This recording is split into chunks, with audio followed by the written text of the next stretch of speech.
ఆవకాయ, గోంగూర పలు పచ్చళ్లతో తినే భోజన ప్రియులకు కోనసీమ జిల్లా పెట్టింది పేరు. ఆత్రేయపురం, ఉచ్చలి గ్రామాల ప్రసిద్ధి. గ్రామాల్లో ప్రతి ఇంట పచ్చళ్ల తయారీ కుటీర పరిశ్రమగా దశాబ్దాల కాలంగా నడుస్తోంది.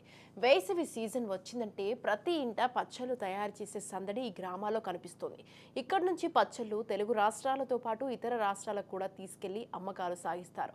అయితే ప్రస్తుత సీజన్లో మామిడి, మిరప ధరలు అధికమవడంతో చాలా ఇబ్బంది ఏర్పడుతోందని పచ్చళ్ల తయారీదారులు ఆవేదన చెందుతున్నారు. 15 సంవత్సరాల నుంచి చేస్తున్నామండి. అలాగే గిట్టుబాటు ధర ఏం లేదండి. గత సంవత్సరంతో పోలిస్తే అండి ఈ సంవత్సరం అన్ని రేట్లు ఎక్కువండి. అలా ఏంటంటే మామూలుగా ఇంకా ఆటిల మీద ఆధారపడి ఉన్నామండి మేము. మాకేది భక్తి చేయలేకండి. గిట్టుబాటు ధర అయితే అవుతలేదండి. దాని గురించి ఏదైనా అంత ప్రభుత్వం ద్వారా కనుక సాయం చేస్తే కొంచెం బాగుంటుందండి.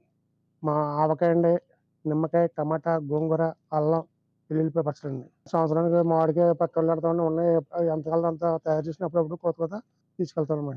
టన్నుల లెక్క అంటే అండి అది ఒక డ్రమ్ అండి. 200 కేజీలు 300 కేజీలు టిప్ అండి. ఒక నెలకి 2 నెలలకి ఒక డ్రమ్ పట్టుకుంటామండి.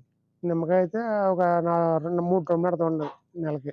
ఉన్న రకాలు కొద్ది కొద్దిగా వెళ్తాయండి. మెయిన్ ఆవకాయ వెళ్తుందండి. కేజీల లెక్కనండి అమ్ముతామండి. 160 రూపాయలు, 200 అలా అమ్ముతామండి కేజీ. ఇక్కడ నుంచి అక్కడ మళ్ళీ దారిలో లారీల మీద వేసుకెళ్ళి అక్కడ తీసుకెళ్ళి అమ్ముతాం అనమాట. యాక్చువల్ అయితే 30 సంవత్సరాల నుంచి ఎక్స్పీరియన్స్ ఉన్నాయండి. మా నాన్నగారు ఆళ్ళు చేస్తూ ఉంటారు. అయితే వైజాగ్ అయితే కొంచెం తీపూరగా ఎక్కువ వెళ్తదండి.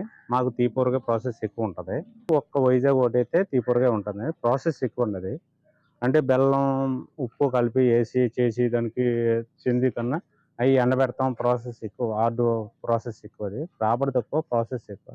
కానీ అన్నీ అయితే ఓన్లీ ఆవకాయ పడతారండి. ఖర్చు కూడా ఎక్కువ ఉందండి. ఈ సంవత్సరం మొత్తం అంతా ఖర్చు కూడా మిరపకాయలు, మామిడికాయ ఇవన్నీ రేట్లు ఎక్కువ ఉన్నాయి. మరి నిలబెట్టి అమ్మాలండి. కాకపోతే కొంతమంది నిలబెట్టి అమ్మట్లేదు. క్వాలిటీ తగ్గించేస్తున్నారు. మేమేమో క్వాలిటీ పడుతుంటే ఆ క్వాలిటీకి ఆ రేట్ రావట్లేదండి. గిట్టుబాటు ధర ఉండట్లేదు. దానివల్ల కొంచెం ఇబ్బంది పడవలసి వస్తుంది. రేట్లు కూడా టన్ను ఈ సంవత్సరం టన్ను చూస్తే దేశవాళికాయ 24,000 ఉందండి. కలర్కాయ అయితే 18,000 ఉండేది. మిరపకాయలు టన్ను వచ్చి 22,000 టన్ను ఉన్నాయండి. అంటే ఆ ప్రాసెస్ మీద కొంచెం ఇబ్బంది పడవలసి వస్తుంది. వచ్చి రాబడి తక్కువ అండి. ఖర్చులు పెరిగిపోతున్నాయండి.